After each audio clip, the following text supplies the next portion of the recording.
SOS Pata, une campagne pour limiter le gaspillage des pommes de terre belges. Sauve les patates, mange des frites. Voilà ce que demande Togo Togo aux consommateurs belges. Cette plateforme est connue pour son combat contre le gaspillage alimentaire, notamment en mettant en relation des consommateurs et des commerces qui ont des surplus à liquider. Ici, c'est en menant une campagne médiatique que Togo Togo veut limiter un énorme gâchis de patates. Le secteur de la pomme de terre, 10 500 cultivateurs en Belgique, est confronté à une situation sans précédent.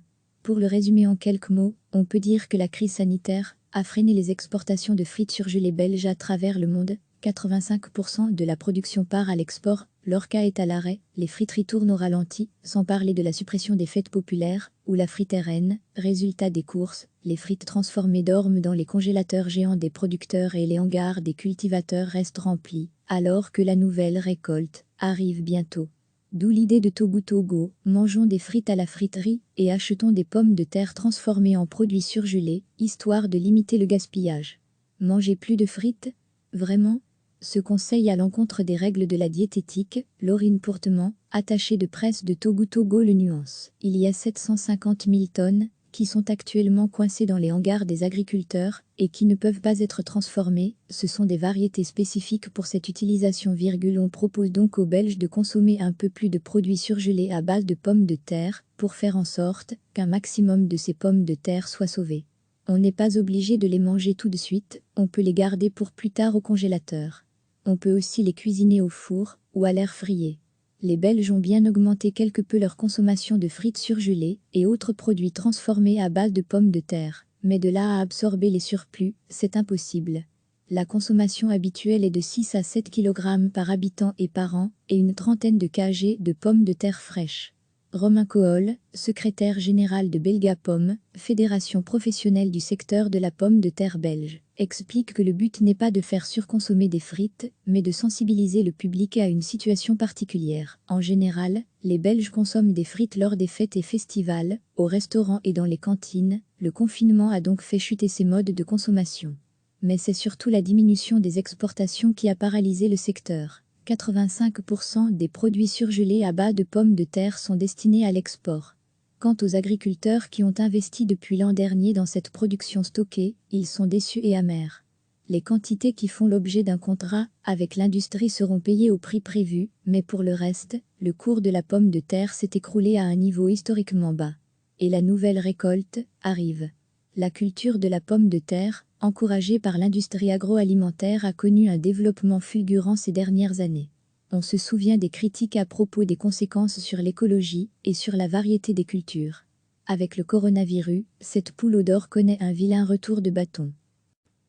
Sauve les patates, mange des frites. Voilà ce que demande Togo Togo aux consommateurs belges.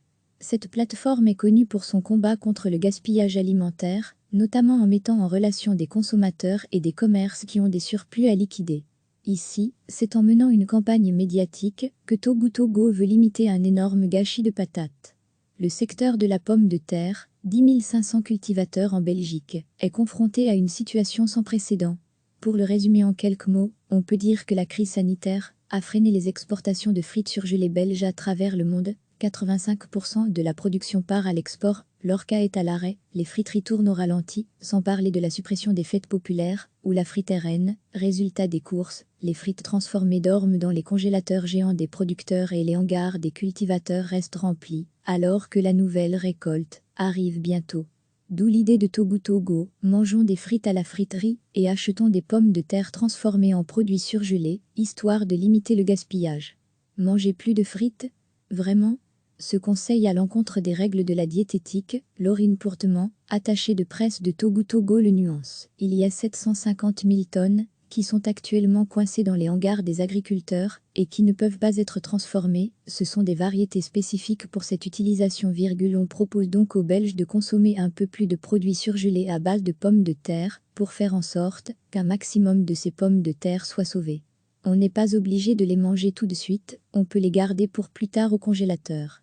On peut aussi les cuisiner au four ou à l'air fryer. Les Belges ont bien augmenté quelque peu leur consommation de frites surgelées et autres produits transformés à base de pommes de terre, mais de là à absorber les surplus, c'est impossible. La consommation habituelle est de 6 à 7 kg par habitant et par an, et une trentaine de kg de pommes de terre fraîches. Romain Cohol, secrétaire général de Belgapom, fédération professionnelle du secteur de la pomme de terre belge, explique que le but n'est pas de faire surconsommer des frites, mais de sensibiliser le public à une situation particulière. En général, les Belges consomment des frites lors des fêtes et festivals, au restaurant et dans les cantines. Le confinement a donc fait chuter ces modes de consommation. Mais c'est surtout la diminution des exportations qui a paralysé le secteur. 85% des produits surgelés à base de pommes de terre sont destinés à l'export. Quant aux agriculteurs qui ont investi depuis l'an dernier dans cette production stockée, ils sont déçus et amers. Les quantités qui font l'objet d'un contrat avec l'industrie seront payées au prix prévu, mais pour le reste, le cours de la pomme de terre s'est écroulé à un niveau historiquement bas. Et la nouvelle récolte arrive.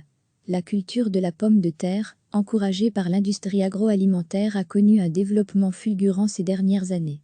On se souvient des critiques à propos des conséquences sur l'écologie et sur la variété des cultures. Avec le coronavirus, cette poule d'or connaît un vilain retour de bâton. Cliquez sur s'abonner pour recevoir les dernières nouvelles.